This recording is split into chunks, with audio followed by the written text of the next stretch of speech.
Oh, my good friend, you are here to visit Rabbi of Elohim, the greatest Kabbalah of En Zohan of your present generation and future generation because of this Torah title. So you want Rabbi of Elohim to give you the rightful interpretation to this title of Torah. So what Torah interpretation do we have? Torah interpretation of the first Shamba is feast in the secret of the divine form, which is Bina. Bina is Hebrew language. Translated of Bina to English, it becomes the Shamba of 10 Sephiroths, the source of the place where the soul of all the human entities come from, and the source of the place where the soul of human entities has to return to.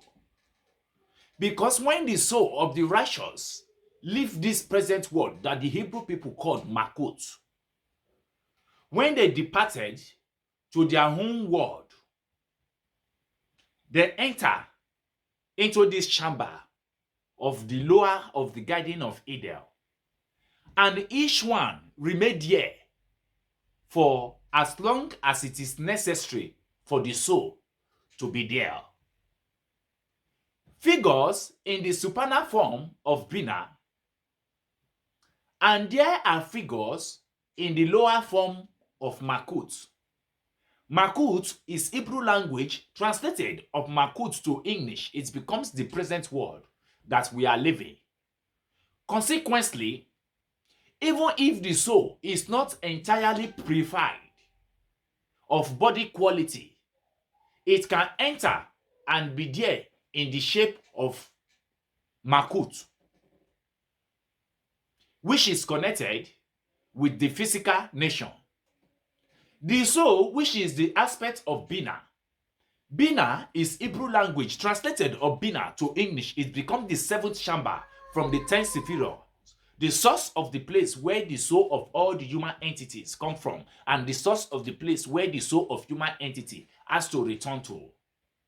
Rabbi of Elohim, the greatest Kabbalah of En Zohan of your present generation and future generation, look into this teaching of Hashem Elohim of En Zohan and concluded by saying, which is the aspect of Bina, can also enter and, as explained,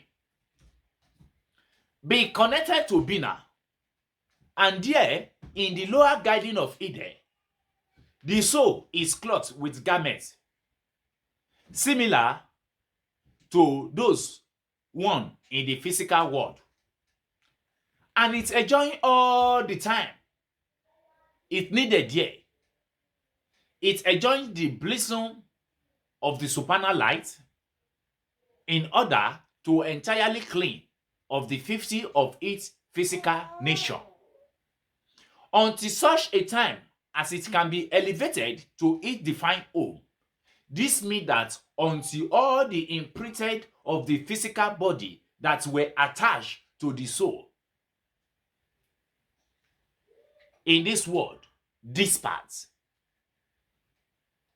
it cannot be elevated to its place in the supernal Garden of Eden. Not at all, as it's needed to be. For each upper Garden of Eden, and with the new form or cloth that the soul not well, it is able to see the divine entity from Bina, and can this glimpse the glory of its master. This clothing is similar to the worldly garment, but also contains supernal form from Bina, and therefore through its form the soul can strive to see the divine light of Bina and behold the glory of its master. May the peace of Shabbat Shalom be with each and every one of you. As you have listened to the teaching of Hashem Elohim of En Zohan today, my name remains the same Rabbi of Elohim, the greatest Kabbalah of En Zohan of your present generation and future generation. Shabbat Shalom.